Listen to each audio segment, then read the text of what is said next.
যেই মায়ের পায়ের নিচে জান্নাত, সেই মাকে এখন সম্পদের জন্য হত্যা করা হয়।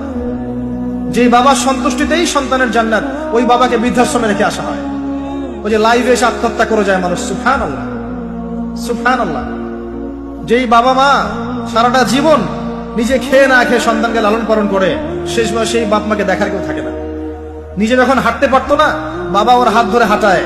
বাবা যখন হাঁটতে পারে না, বাবার হাতে একটা লাঠি ধরায় দেয়, ও হাত ধরে হাঁটাতে পারে না। সন্তান হিসেবে আমরা এখন অপদার্থ, নোংরা প্রজন্ম, বুদ্ধি প্রতিবন্ধী টিকটক প্রজন্ম। না জানে বাপের সম্মান, না জানে মায়ের সম্মান, না জানে বাপ কি জিনিস, না জানে মা কি জিনিস। যাদের বাবা মা নাই তারা জানে বাবা মা কি জিনিস।